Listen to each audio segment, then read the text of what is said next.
80% of students in mortuary school are women, but yet there's this gap of us trying to find employees and trying to fill our positions. There's a shortage.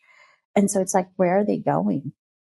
Where are all these graduates going? And one of the things that really resonated with me is women tend to be overly mentored, but never sponsored. And really the difference is sponsorship is putting women in connection with other people that can help them grow their careers. So part of that is where the networking comes in and introducing our members to maybe potential employers and trying to elevate women into leadership roles. Because, studies have shown companies that hire women in higher positions tend to do better. So we're all about helping our members grow and meeting them where they're at because everybody has different needs, right? Yeah. And it's almost like a sisterhood. And it's kind of funny because we just didn't know what would come of it because it was just something that the 9 women needed and we thought we'd share it with others.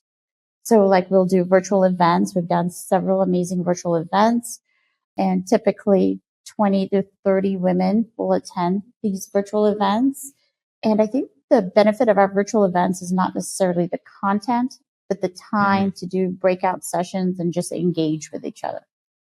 And I can say through the Death Care Collective, I've met a lot of amazing women that I would have never met because we live in different parts of our country. And I just think it's a great community now and everybody's supporting each other and confidence and confidentiality is something so important to this group. Yeah. So it's building trust. The amazing thing is when you bring 9 leaders and 9 drivers to the table, things are going to happen, right? And there's going to always have to be progress, no matter what club or group or whatever it is you belong in, you want to see progress. And we just have begun a strategic planning sessions for 2023, the remainder of 2023 and 2024.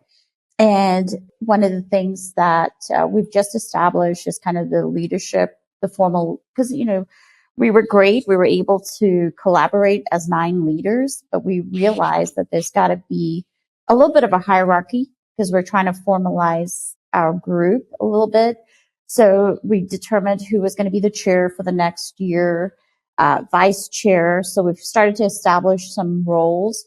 I had to take a little bit of a step back while I'm actively involved. I didn't want a level of responsibility in the group, recognizing my capacity and bandwidth with my current priorities. And so the leadership team, they're probably going to post it on our website soon. So when they formally announce it, then you will know who the leaders are. But we're really focused on membership. So the priority is membership and membership engagement and ensuring that we are providing what our members need.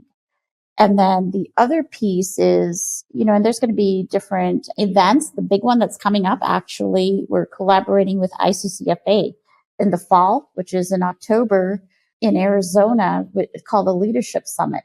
So a year ago, ICCA approached us and asked if we wanted to collaborate. And so we thought it was a great opportunity to maybe help kind of form maybe what the contents might be, what might be helpful for our members.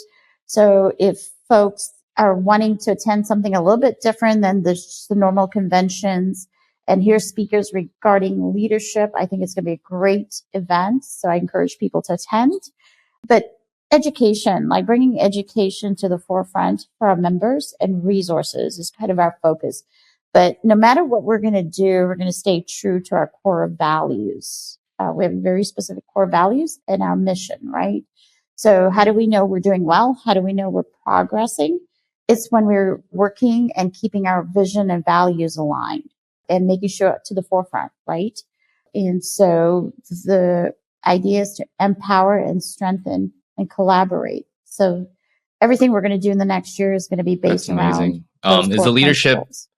Female only, or is it open to everyone? Yeah, so it's made up of our 9 founding members. So we're starting with the founding members, but we recognize that we're all so busy that we're going to start to form like subcommittees and engage other women, because other women have asked us like, hey, how can I get more involved? How can I help? And we have so many talented people that follow us and engage with us and is part of our membership. And so we want to create space at the table for everyone that wants to get involved. And like I said, we're just starting to form that because like we just like did this thing and didn't really know what this thing was. And then we realized it's a thing. And so we're in the process of like hitting the restart button and trying to formalize it. So eventually down the road, we'll officially become a nonprofit. Cool. And the Leadership Summit, is that open to everyone? So anybody that's a member of the ICCFA, and I'm sure even non-members can attend. I'm excited to see what's in store for you all, because that's actually sounds something that's going to be big, or can be big, and can be really powerful for the workforce of death care. So yeah, and I think, if we continue to put our members at the forefront before ourselves, we can do amazing things, and that is kind of our goal. It's the best attitude. Others before take you far. Yeah.